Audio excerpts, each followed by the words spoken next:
Welcome to our fourth DGAP morning briefing on Russia's invasion of Ukraine. I'm Henning Hoff, Executive Editor of Internationale Politik Quarterly. We have this morning three experts with us to assess the situation again. I'm joined once more by my excellent colleague, Dr. András Rácz, Senior Fellow in the Security and Defense Program here at the German Council on Foreign Relations, who is a leading expert on the Russian military and who will give us another status report. Good morning, András. Good morning. We have also with us Dr. Iryna Solonenko from the Zentrum Liberale Moderne, where she is a senior fellow. She is a formerly associate fellow of the German Council on Foreign Relations, and she will be adding a long-needed Ukrainian perspective to our morning briefing. Iryna will share her views of the current situation. A very good morning to you. Good morning. And last but not least, we have with us Jacob Voss, research fellow at the France and Franco-German Relation Program here at the German Council on Foreign Relations.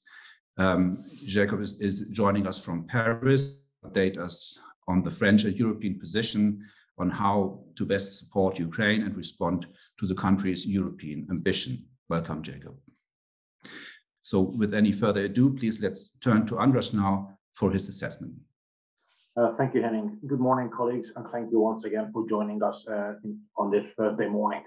In order to illustrate the military developments, I'm trying to share my screen. Let's see what happens. Now you are supposed to see a map. Do you see a map? Perfect, great. So, all in all, as Henning said, the military situation has not changed fundamentally. So the trends that we had observed last week are continuing, meaning Russian forces are slowly, gradually advancing on each main operational directions. They are struggling to encircle Kiev. Ukrainian kind of really heroic resistance has been holding them up. Still, Russia is grouping more and more forces to encircle Kiev from the northeast as well, and also to get its artillery and regular forces closer to Kiev on the northwest too. Here, if we go closer to the map, around Chernihiv, a major encirclement of Ukrainian forces is getting formed. That's where I'm pointing with the mouse. It remains to be seen how many Ukrainian units get encircled, or whether these units will be able to make it out from this pocket and join either the defenders of Chernihiv or of Kiev.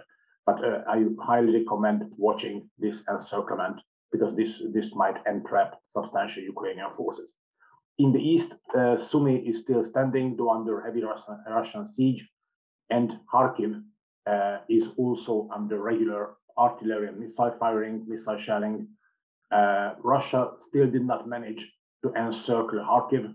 Defenders of Kharkiv are holding basically each and every centimeter of the city. However, the remaining civilian population is suffering there immensely. Here, further going to the east, in Donetsk and Luhansk regions, there have been several incursions of Russian forces deeper onto Ukrainian territory.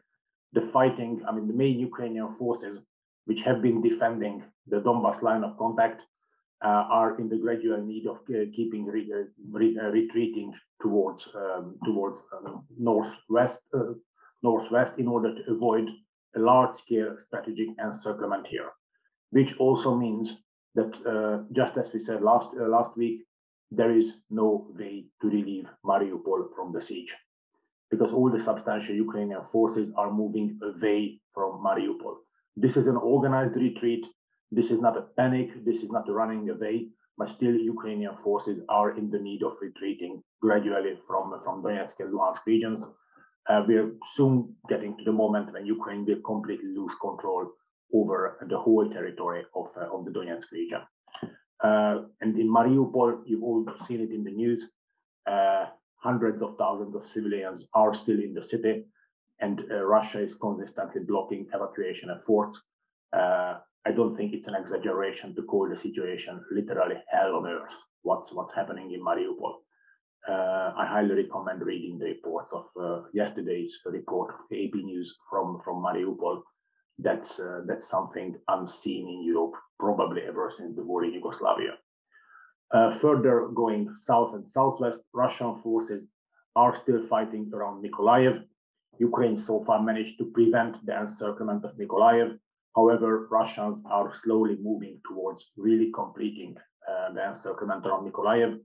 Once that happens, once they manage to encircle Mykolaiv and stabilize basically the siege of the city, this will open the road towards Odessa as well. Russian Black Sea Fleet and the other naval forces grouped to the Black Sea, I mean, ships from the Baltic Fleet, ships also from the Northern Fleet, they already started attacking Odessa, I mean, firing at the city. However, so far, at least on Thursday morning, it doesn't seem to be likely that an invasion could start anytime soon, I mean, meaning an amphibious landing. Odessa, again, it's important to repeat, it's a major city, 1 million people, a heavily fortified city, and there are not that many coastlines which would be suitable actually for an amphibious landing. One of these coastlines is actually the beach of Odessa. However, each and every square meter of the beach is mined. Reportedly, Russian naval infantry is not enthusiastic about the idea at all that they should land on that particular beach. Still, we will soon see whether the encirclement of Mykolaiv gets completed, and if so, then whether Russian forces really move towards Odessa. Once that happens, Ukraine will be completely isolated, not only from the Azov Sea, but also from the Black Sea. A few more trends of the fighting, because I'm soon running out of time. Western military supplies and weapons supplies to Ukraine indeed do work. I mean, substantial losses have been inflicted to the Russian forces already by using javelins, by using British-made NLAW missiles. Also, the German-delivered, the German-made Panzerfaust 3 is already there in the battlefield. Some of them were actually already captured by the Russians. Russian losses keep mounting. Russia is bringing home its peacekeeping forces from operations abroad. Russia is bringing forces over from Abkhazia, from South Ossetia, and reportedly also from Syria in order to replenish the losses. Losses mean not only killed in action or wounded in action or missing or captured, but losses also include exhausted soldiers and exhausted units. I mean, anyways, the war has been going on for 3 weeks, and many of the Russian units have been deployed to the field 3 weeks already prior to the launch of the invasion. So 6 weeks being out in the field, out of the 3 weeks continuous fighting, of course, some of the Russian forces are getting exhausted. Russia is doing a lot and kind of complex efforts to replenish these losses. Russia could theoretically mobilize tens of thousands of additional forces, even by making it or conducting a partial mobilization in Russia. However, it seems to be that Moscow tries to avoid mobilizing the Russian population or calling in the reservists. Instead, they are bringing home the peacekeepers, they are bringing home forces from other regions, and they are reportedly recruiting also Syrians to come to fight to Ukraine or to do policing duties. So all in all, the trends, and one more thing, it's not a coincidence, it's a very visible trend that Russian missile strikes and long-range artillery strikes, as well as air strikes, are reaching already the whole territory of Ukraine, including very deep in Western Ukraine as well. Lviv was struck, Ivano-Frankivsk was struck, Lutsk was also hit. So there seemed to be already no exception from the Russian attacks. The Zakarpatska Oblast, so Ukraine's southwestern oblast, has yet been spared. However, already in Zakarpattia, they are preparing for Russian artillery or Russian missile and air strikes. So the war has been covering already the whole territory of Ukraine. The strike against Yavoriv, the training facility at Yavoriv, very close to the Polish border, was a spectacular manifestation of the trend. And the bad news here, that on top of the settlement of the suffering of the local population, these Russian strikes against Western Ukraine will probably further intensify the outflow of refugees from Ukraine. So all in all, no major change in the military situation. Russian troops are steadily, slowly gaining further ground. The main front is clearly Kiev, while the south, the east, and the northeast are kind of side fronts. Fighting is going on. That's it from me as a start. Thank you. Thank you very much, András. Very quick comeback question. Sort of, how does it relate to the negotiations we've been seeing? There's sort of two assumptions maybe to make. Either the Russians really want negotiated settlement, or this is just sort of buying time for regrouping and sort of reinforcement, as you mentioned. I'm quite skeptical about whether Russia really wants to have an agreement right now. I mean, just as we said yesterday, Russia hasn't yet won anything kind of big enough that could be sold at home as the victory. My assumption is that field realities, battlefield realities will shape the final form of the ceasefire agreement. Something similar is quite likely to happen, like it happened in September 2014, when the first Minsk agreement was signed after Ukraine was defeated at Ilovaisk. In February 2015, when Minsk II was signed after Ukraine was again defeated, this time at Debaltseve. So my guess is that Russians are trying to break Ukraine in the battle, and only thereafter will they really go for a ceasefire once Ukraine would be on the brink of either of a collapse or a serious military defeat. So I'm not too optimistic about Russia's willingness to sign a ceasefire agreement right now. Thank you. Thank you very much, András. Let's turn to Iryna, please. So I will start maybe with focusing on civilian casualties or losses and infrastructure losses. Indeed, what is happening in Mariupol can be called a genocide. It corresponds to all legal definitions of genocide, and there is already an article in the German media which justifies it. And we all follow these developments. Yeah, there is also a big damage to infrastructure, like 165 energy infrastructure facilities have been damaged. All in all, Ukraine has encountered a loss of $565 billion for now, economic loss. And 1,000 consumers do not have electricity. Some 500 citizens don't have a gas supply. So of course, this war is damaging Ukraine in different directions. However, I would say that Ukrainian state still functions relatively well, apart from the territories which have already been occupied by Russian forces, as András have showed on the map.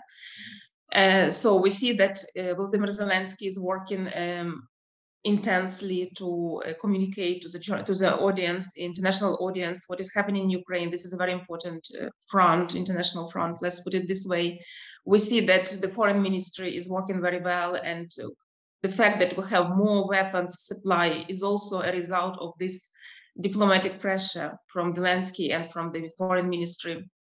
And we see that communication of the government with the citizens is very well organized.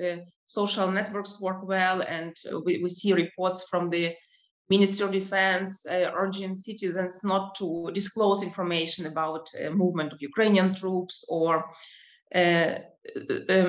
some other information which could be sensitive, which could give Russia some advantage. So there is very good communication in this direction, and we see that IT specialists have also mobilized and have mobilized citizens. We even have something which is called IT army in Ukraine, where everybody can belong, and these IT specialists give links to different Russian bots which distribute this information on Twitter, on Instagram, Telegram, whatever, and there are options to report, to block those eventually. Yeah, so this direction is also very important. In Ukraine, they say everyone is a warrior, every person is a warrior, so there is something to do for everyone.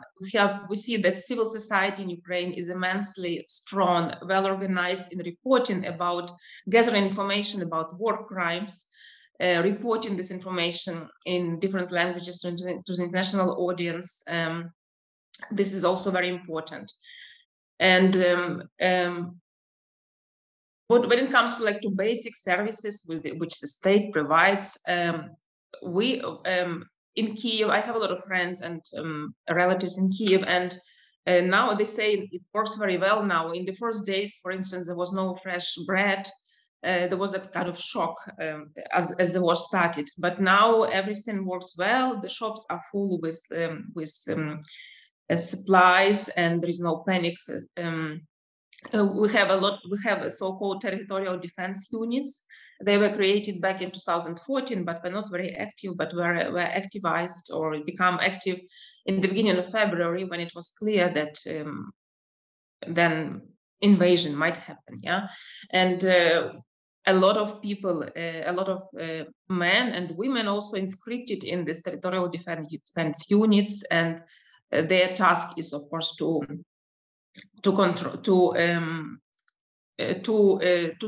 make sure that everything is okay in specific districts over which they are responsible, and to inform when there are some Russians, I don't know the word, but like there are some people, some Russian informers were captured in Kiev, in other towns, where they mark the buildings for the artillery for shelling, where they also try to penetrate into some residential areas. So it's so that's why, for instance, in Kiev, they ordered until today's morning, from the evening of the day before yesterday, people were asked not to go out, to stay at home. So the streets were to be empty for the territorial defense units, for the army to be able to detect these informers of the Russian army and to capture them. We also see that in the territories which are controlled or occupied by Russia, people are also fighting bravely. We don't observe the situation we saw in 2014, when quite a few local authorities in the east and south of Ukraine changed to the Russian side. We don't observe the situation now. We see, for instance, the mayor of Melitopol, a town in Kryvyi Rih, was released yesterday, but he was kept by Russians for some days. He was exchanged for 10 Russian reservists. And these reservists were young men, like 20 years old, who have no military experience. This is just showing the way Russia is leading this war. We saw that in cities like Kherson, in other cities, people go to the street with Ukrainian flags, even though Russian soldiers shoot on them. They go and say, Russians, go home. Yeah. So it's we see that since 2014, Ukrainian political nation has really consolidated, and we see that Ukrainians will not give up. It's about survival of Ukraine as a state. So there is, and I agree with András here, unfortunately, in the 24th century, the weapons, the situation on the military field will decide the outcome of this war.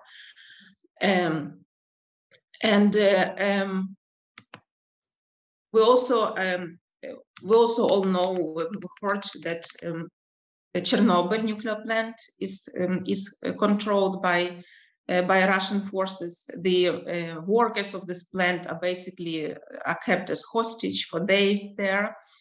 We see that in the Zaporizhzhia nuclear plant, the biggest nuclear plant in Ukraine, has been taken by so Russian Energodar, so Russian Rosatom took over sort of responsibility over this plant, and the situation is still tense, I would say, dangerous, yeah, in terms of what kind of nuclear disasters we can expect. And important event happened yesterday. Yesterday, Ukraine became a part of European electricity network. So basically, we call it energy union in Ukraine, although it's only electricity, but it was planned this would happen by the end of this year. And for this, on the February of 23rd, Ukrainian electricity network went autonomous, started working in autonomous regime, disconnected from Russia and Belarus, as it was the case for all the time before now. And it was planned it would last for 3 days, and then it would go back to the normal, and then we need more time to get connected to the European system by the end of the year. However, the war started the next day, and so it was not possible to go back to the normal. And the Ukrainian system has survived in autonomous regime electricity system for 3 weeks. And yesterday it became a part of the European electricity network. Also on Monday, schools started working in Ukraine in certain regions. It's mostly online teaching, but it works very well. So the teachers are get paid for their work, and There is a schedule of these lessons for each class, for each subject, and you can watch it online, on TV, whatever. So also we know that medical facilities work. It's also crucial. It's a necessity, of course. A lot of people get injured, and but I know that pharmacies are running out of medicine, so there is a need to help on this front. And I know that a lot of volunteers all over the world are helping there, buying medicine, buying whatever is needed, and the supply to Ukraine is very well organized. We also see that Ukrainian railways work well. We see evacuation trains going from the east to the west regularly, and this helps people so women with children to leave the country. And with sort of one eye on the clock, could I sort of ask you maybe for your quick assessment of sort of the visit of the Polish Prime Minister, Slovak, and the Czech Prime Minister, and Mr. Kaczynski? Sort of how was this sort of received in Ukraine? Sort of what kind of symbol was it? Yes, thank you. Indeed, you mentioned the word symbol. It was a symbolic visit. It was a Czech, Polish, and Slovenian heads of state, not Slovak, they went basically to send a signal that we are with you, we stand with you, we support you. It was not perceived well in Ukraine when different embassies of different states started evacuating from Ukraine before the invasion. Yeah, so it was not seen as a sign of solidarity from the West. I can well understand this, of course, on the human level. The embassies are responsible for security of their workers and for their citizens. But it was not seen as a sign of solidarity in Ukraine. And this visit of these brave heads of state and representatives from Poland, Czech Republic, and Slovenia were very well received in Ukraine. These kind of things are very important. They're very encouraging, and I would encourage Macron and Biden and Scholz to come to Kiev as well, yeah, and show this signal. It's really important. Thank you very much. Let's now turn it over to Jacob Ross, who is in Paris at the moment, and he gives us sort of his view on the state of Europe's reaction to the war, and the French, who have the EU presidency at the moment in particular. Please, Jacob. Yeah, thank you, Henning. Good morning. Thank you, Iryna and András as well for your points.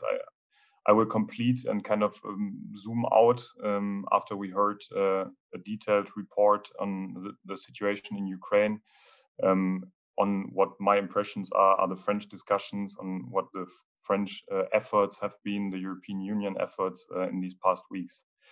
I will start with Emmanuel Macron's personal engagement towards Russia and towards Putin as well. How it has changed over time, since it has been there for a long time, ever since Macron came to power in 2017. I will then add some quick points on the French discussions following the Versailles summit that took place on March 10 and 11 last week. And then finally finish with an outlook, particularly on the differences in the debates as I perceive them as between France and Germany. So President Macron has been very interested in the bilateral relations, first with Russia, and since the beginning of the year also with Ukraine, his efforts to prevent a war. The attempt to include Russia and Vladimir Putin personally in what he has called repeatedly a new European security architecture since he held his Sorbonne speech in 2017. Is certainly one of the major foreign policy failures that has become clear at the very least with Russia's invasion of Ukraine. But I think the French government, Emmanuel Macron personally, have also learned very important lessons throughout this process, throughout the diplomatic engagement with Russia and now with Ukraine. Eastern European member states in the recent past have a lot criticized Emmanuel Macron and the French diplomatic efforts for not taking into account their security concerns with regards to Russia. for not having consulted them before starting several initiatives towards Putin and Russia. I think this has changed dramatically recently. Macron, in his very active shuttle diplomacy since the beginning of February, when he went to Kiev and Moscow, has visibly tried to better coordinate with the Polish government, for instance, but also with the Baltic heads of states and others to get them into the process before actually engaging in his diplomatic efforts. Now, the Versailles meeting took place, as I said, on March 10 and 11. I don't want to get into the details too much, but I think it's an excellent example of how the French diplomacy, the French Council presidency as well, uses this presidency very skillfully to set the agenda at the moment, to push forward Macron's ideas on European postures. As you may know, the meeting was initially set up to discuss the future growth model of the European Union, but then for obvious reason was used to discuss the situation in Ukraine, measures to help Ukraine to counter the Russian aggression. I think that the impression in Paris was very much shared of that we had in Berlin, that the initial European response to this aggression was very cohesive. But on Ukraine concretely, I think the diplomatic response and the signals in terms of security and defense policy are beginning to diverge. That's something that is very much discussed in Paris at the moment. There have been very strong reactions and friction, honestly, between Eastern European member states on the one hand and Germany and France on the other side. I heard that there have been numerous references to Hitler's and Stalin's aggression on Poland in September 1939. The fact that nobody came to help, and the impression that Eastern European member states of the Union have that they might be next, and that the European Union, Germany and France, but also NATO have to act now. You are probably familiar with the Polish proposition to deliver these fighter jets, MiG-29s, to Ukraine. Germany and France were very opposed to this, are still opposed. I think Germany would have been directly impacted since the plan was to deliver these planes through Ramstein Air Base in Germany. And I think that's a shared position actually between the French government and the German one, that there's fear of a Russian escalation and response to these deliveries, and including an escalation that could be nuclear. That leads me to my last point on the outlook and what's coming for the next weeks. I think de-escalation is an obvious first objective, not surprisingly, for the French government, for the Council presidency. But I think a very interesting difference to the German debate is the French focus on avoiding a potential nuclear escalation, which is much more present in the French debate, much more present in all the discussions I had in Paris, as far as I can judge, at least, than in the German one in Berlin. Obviously, France is a nuclear power, has probably a more strategic approach to these questions, a livelier expert community as well. But I heard time and again that these discussions on no-fly zones, on a NATO peace-building mission, another Polish proposal with maybe a robust mandate to defend itself, defend Ukrainian civilians, very much includes this threat of nuclear escalation in the French debate. I think a second strategic question for the French government that will be discussed under the Council presidency as well, we will have the strategic compass coming out at the end of the month, is and which has been posed because of the war in Ukraine, but goes beyond Ukraine, I think, is the question whether the German talk about Zeitenwende is actually real and what it means for Europe, not only for Franco-German relations, obviously, but also for the broader balance of power within the European Union and broader Europe. Two very quick points here that I heard a lot in Paris. First one is that Germany's commitment to the 2% spending goal by NATO, to the Sondervermögen of 100 billion is very much welcomed in Paris, actually. But the question is asked, what does it mean in the long run? Will Germany actually claim a leadership role in security and defense policy that have been traditionally dominated by France within the European context, especially after Brexit?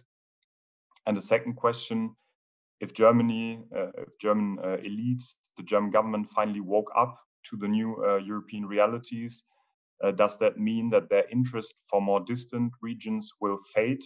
That's another question that is very present in the French debate. Does it mean that the Germans will give up on their engagement in the Indo-Pacific? Will they give up on their engagement in Sahel? We have the Monday discussion in the Bundestag upcoming on the Bundeswehr missions. And as you may know as well, for the French, there's a very obvious link between Russian aggression in Ukraine and Russian interferences and disinformation campaigns, and now the presence in the Sahel as well. So maybe to summarize, I think all these questions are linked to what is going on in Ukraine. Many of these questions are actually asked only because of the war in Ukraine, only because of the escalation. And I think the outcome and how the war will proceed in the coming days and weeks will very much impact these debates, both in France and Germany. Thank you. Thank you very much, Jacob. Fascinating. So many questions sort of addressed more to Berlin than to the actual situation in Ukraine. Is that right? I mean, you could be forgiven to think that Zeitenwende may take longer than expected if you look at the discussions of the last couple of weeks in Germany, last couple of days in Germany, which sort of mostly were about the price of petrol and how to mitigate it.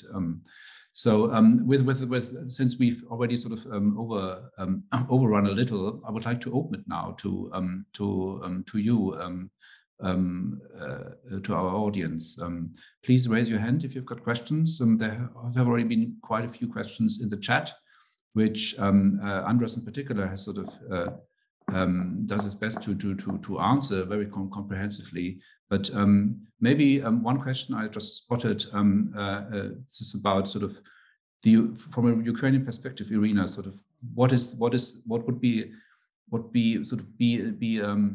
acceptable in terms of a negotiated solution, or sort of how strong is this willingness to fight till the end, basically? Well, Ukraine is determined to fight to the end. Unfortunately, we see that Russia as well. Yeah, so it's kind of a dead end for both sides, which makes this war so dramatic and difficult. Yes, over the last years, the strong consensus has been built in Ukraine that Ukraine should gain sovereignty over entire of its territory, including temporarily occupied territories and Crimea. That it's about survival of Ukraine as a nation, as a state. So there is no way to go back, or to not to fight. So this is the kind of the overwhelming mood I see in the society. Also, for me, kind of what I follow the social networks, the media in Ukraine, the military assessment is more optimistic than what I heard from András. Of course, it might be a psychological factor. We cannot be pessimistic about our future, right? But the focus is on the losses of the Russian army, on the advances of the Ukrainian army, on the bravery of Ukrainian people. So this is the dominant discourse. And of course, on the civilian casualties, on the civilian suffering, this is important to get this information, to bring this to Hague. And also I know that prosecution of Germany and Italy also opened criminal cases on this, which is also important. As far as I understand, individual states can make it quicker than the court in Hague when they collect enough evidence to rule or to make a decision on this case. So yeah, Ukraine is determined to fight until the end. There is no way back here. Thank you, Iryna. Maybe over to András, and also so there's one question of clarification, sort of when this sort of Russian reinforcement, sort of moving more troops to the theater. from you mentioned Abkhazia, Ossetia, Siberia possibly, plus also sort of recruiting Syrian fighters, also getting the Chechens in. Sort of, what is your sense of this the state of the Russian military? Some American analysts say that the sort of as you said, some forces are exhausted. There's a sort of the huge problems with reinforcement, also just sort of feeding the force as well. But from your assessment, that is not something which will sort of fundamentally change the Russian conduct of war. Thank you. Yes, I've seen the US assessment that some 75% of Russia's forces have already been dedicated to the war in Ukraine. Might be true, it depends a lot on what exactly do we count. However, even if we take this 75% number as granted, it means that Russia still has 25% more. First. Second, Russian losses, I mean, actual losses are not that high in terms of manpower. I mean, even if we take the Ukrainian number, the numbers that Ukraine provides, and these numbers are probably exaggerated like in every war, but let's take this 13,500 total Russian losses. Let's accept that each and every letter of it is true. It means some 6% of the attacking forces and less than 4% of Russia's overall land forces. This is a loss that this is a loss rate or attrition rate, if you like, that Russia can still sustain for a while more. Regarding additional forces, the units they are planning to bring back from Abkhazia, South Ossetia, and other places might be able to generate a few more battalion tactical groups, not more. The importance here is not the number or the size of these forces, but that these forces are experienced soldiers, professionals who've seen real combat, who've seen real deployment, so a lot more trained, equipped, and motivated than those poor conscripts who were exchanged for the mayor of Melitopol. And when it comes to the Chechens is an important story here, mostly because they do not belong to the army. Chechens belong to the Rosgvardia, so to the Russian National Guard. And Russian National Guard is a massive force, more than 300,000 people, trained and equipped and exercised for policing, for maintaining order, for doing riot police, crowd management, and also occupation duties. So it's quite likely that Russia will deploy more Rosgvardia units to pacify the territories it wants to control. The same thing is likely for the Syrians as well. We've seen Syrian mercenaries deployed to the war in Karabakh 1.5 years ago, but they did not perform that well. I mean, what they have been doing, the Russian word is Pishechная мясо, like kind of cannon fodder, because those poor Syrians had no idea how to fight among the Karabakh mountains. Same is for the Ukrainian steppes. I mean, these Syrians have no idea about how to fight in the winter in a steppe. I mean, these are the two things which do not exist in Syria. So it's quite likely that Russians will use the Syrians for occupation duties. So for basically policing, but not as frontline fighting forces. And what makes me kind of pessimistic is that on the slower operational pace, on the one hand, it looks like and makes it easier for Ukraine to resist. But a slower operational pace also means that Russia has more time to replenish its losses, to rotate its units, and to keep up the pressure, to sustain the pressure. And one more thing, some of the Russian combined arms armies deployed around Ukraine, some of them have so far seen no fighting at all. I mean, for example, the 29th Combined Arms Army deployed to the southwest of Belarus. It's been fully intact. It's standing there, it's waiting there, waiting for deployment, either against the west of Ukraine or to be regrouped for the forces of Kiev. So coming back to the US assessment, that Russia has committed 75% of the forces, true.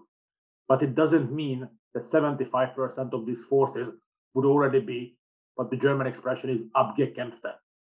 It just means that these forces are there, but some of these forces have yet seen no fighting at all. Russia has still a lot of reserves to use, and that's the bad news. Thank you. So much, András. Before we have got 3 questions now coming up very quickly. The French have deployed forces to Romania as a sort of to head another NATO tripwire force. Basically, the Charles de Gaulle aircraft carrier is in the Mediterranean. Is sort of how much is that a topic, sort of that sort of the role France plays militarily? Well, I mostly talk to diplomats, but it's certainly it's just the latest chapter of this discussion how France can commit to the European security in Eastern Europe, how they can reinforce the engagement there.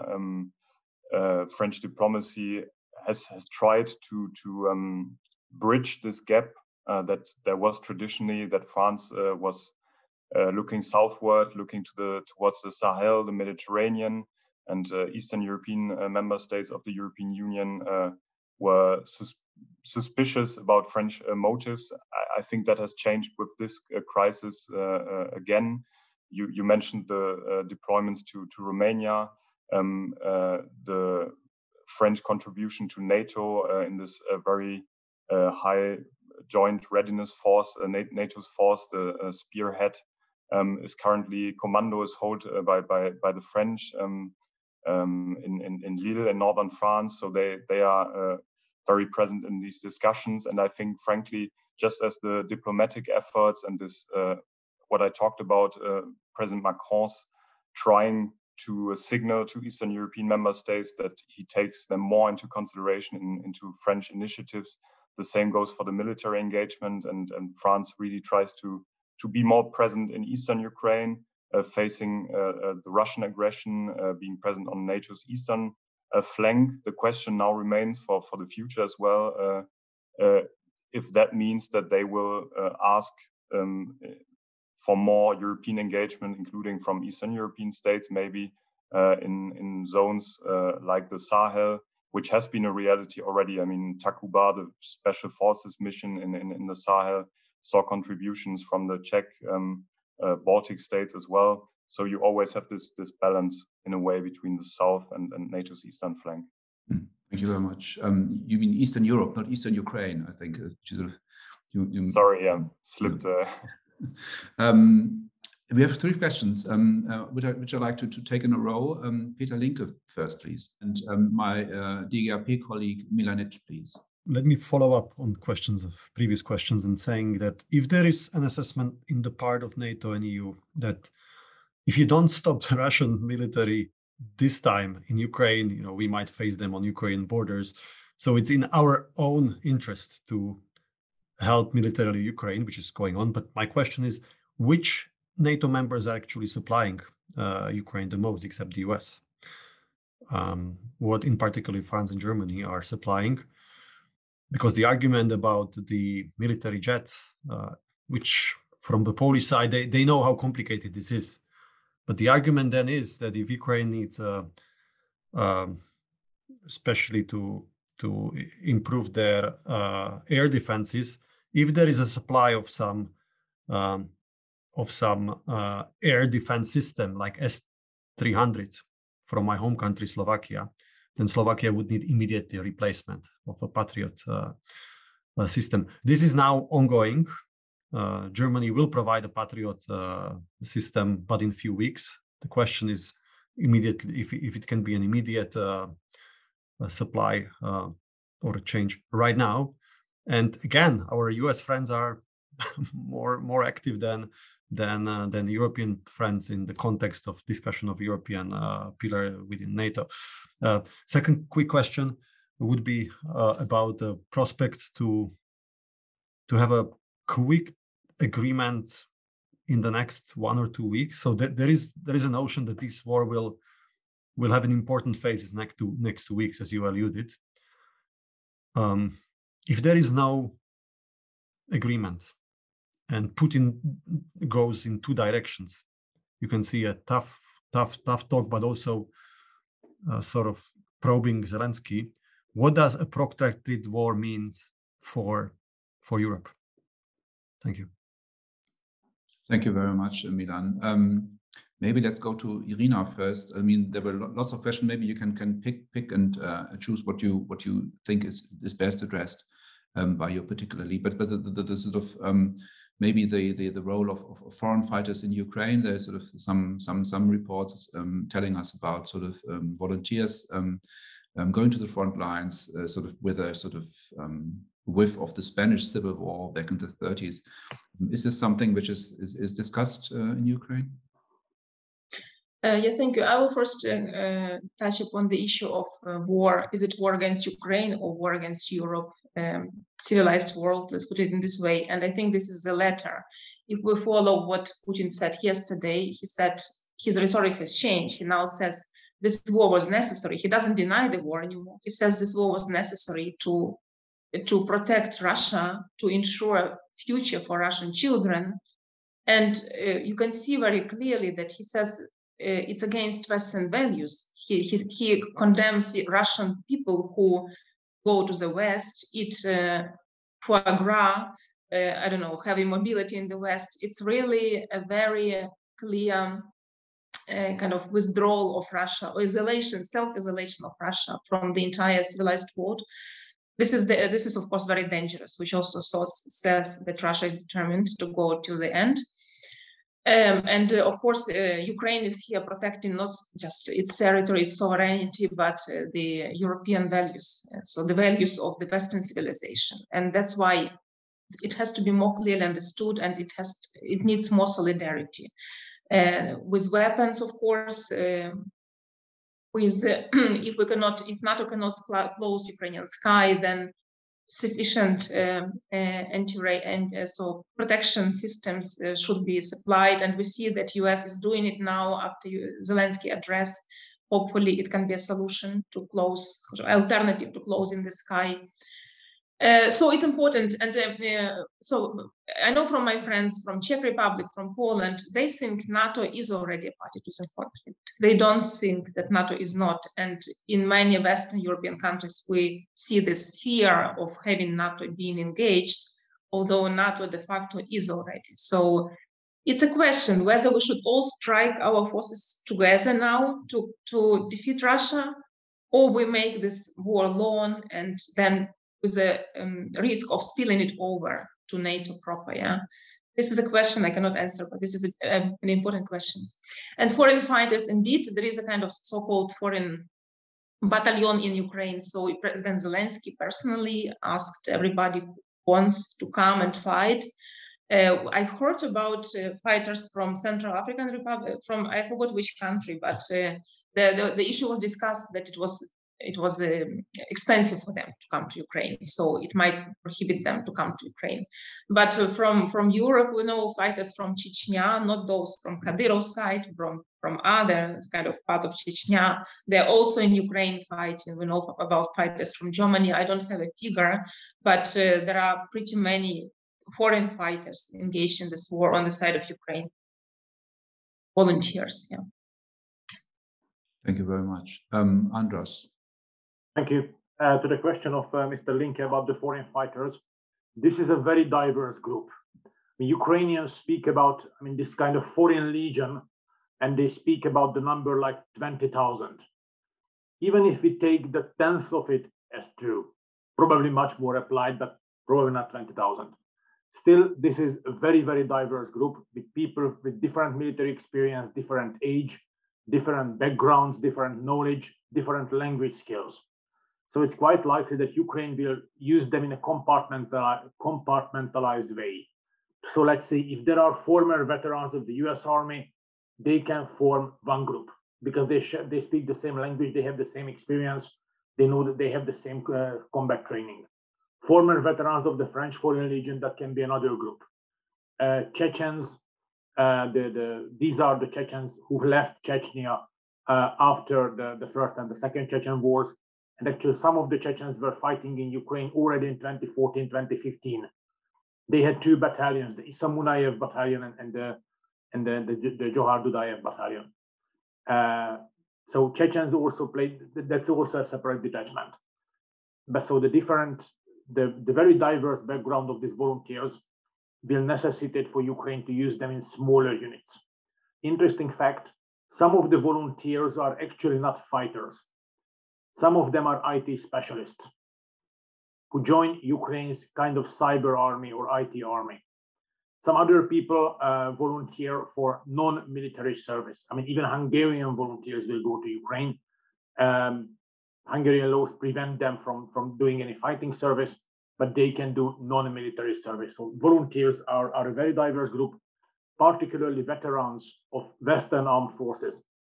And they can be a very efficient combat force, but only on a tactical level. Bad news, some of the volunteers surely died in the Russian strike against Yavoriv. We don't know the exact numbers. It was probably a mistake from the Ukrainian side to accommodate these people in Yavoriv, because Yavoriv was a very well-known military facility. Potential problem if some of the volunteers, some of the Western volunteers get captured by the Russians, because from then on, Russia may use them as a hostage vis-a-vis Western countries. This may go particularly bad if Russia does the same thing to them like it did to the mayor of Melitopol.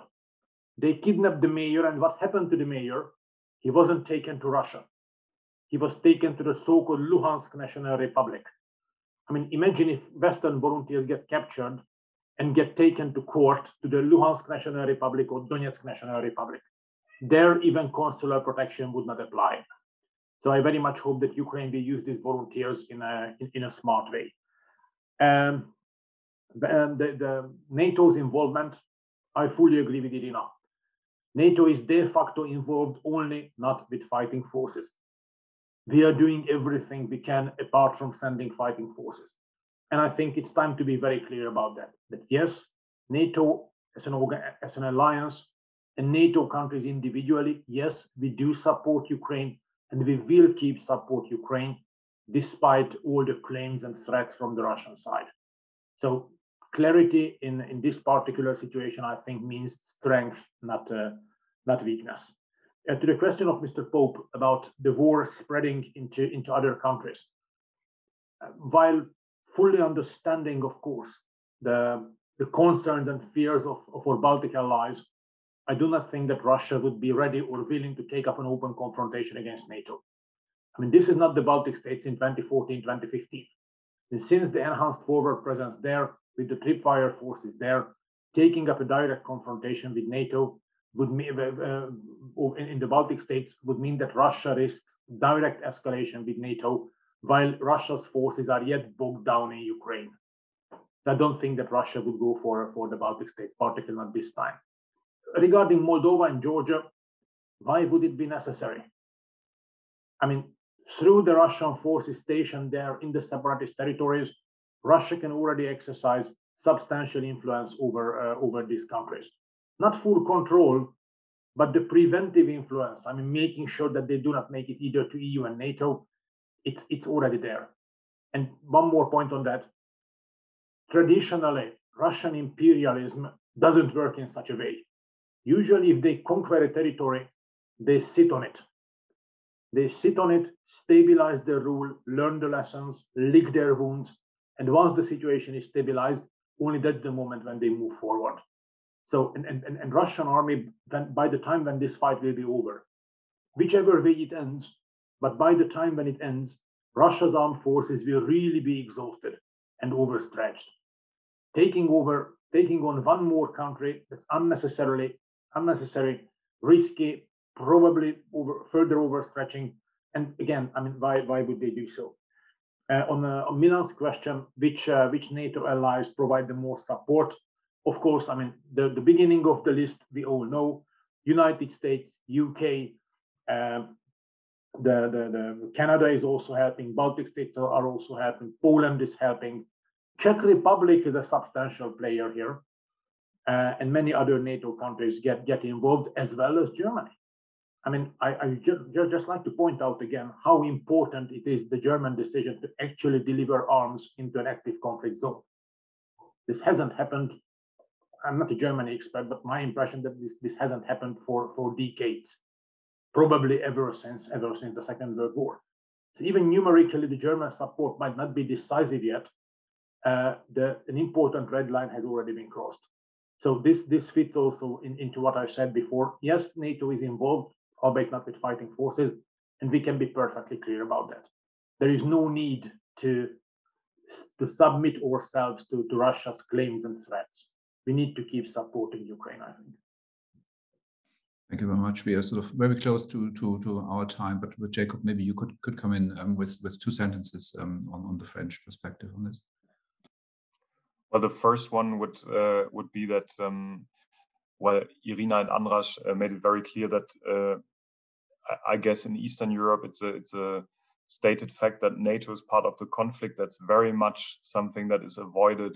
I think it's very important for the French to avoid this impression and to not give the impression to send the signals to the Russians as well that they are involved, that NATO is involved in the conflict directly, just because, well, as I stated before, that this threat, this nuclear threat, nuclear dimension of the Russian aggression potentially is much more present in the French debate. Something again that I haven't heard in Germany. And maybe just a very quick second point, something that I found interesting as well is that the French are trying to put themselves in Putin's shoes in a way, to think from his perspective. One concrete example here was the attack on this military base near Lviv, near the Polish border, where the French expected that it was a signal, a strategic signal by Putin saying, well, he probably knew that there were foreign fighters coming in there, so he wanted to signal stop this.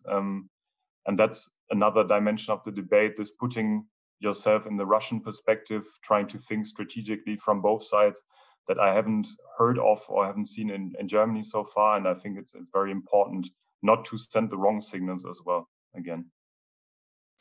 Thank you very much. Very quick last round, starting with Jacob. So what is your sense? How will this continue? Are we seeing a very long conflict, or do you expect that we will see some sort of settlement or some sort of stopping of the war?